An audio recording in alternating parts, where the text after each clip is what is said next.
గత కొంతకాలంగా సినిమాలకి దూరంగా ఉంటున్న Manchu Manoj what the fish అనే సినిమాతో తిరిగి తాను రీఎంట్రీ ఇవ్వబోతున్నట్లు చాలా రోజుల క్రితమే అఫీషియల్గా ప్రకటించాడు.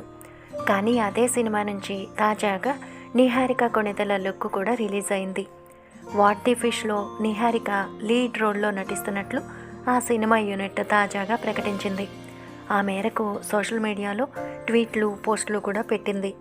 అయితే ఆ పోస్టులలో ఎక్కడా కూడా మంచు మనోజ్ పేరుని అస్సలు ప్రస్తావించలేదు. దాంతో నెటిజన్లలో ఎన్నో అనుమానాలు మొదలయ్యాయి. మంచు మనోజ్ ప్లేస్ని నిహారిక రిప్లేస్ చేసిందా, లేదా వారిద్దరూ కలిసి ఆ సినిమాలో నటించబోతున్నారా అనే అనుమానాన్ని వ్యక్తం చేస్తున్నారు అభిమానులు.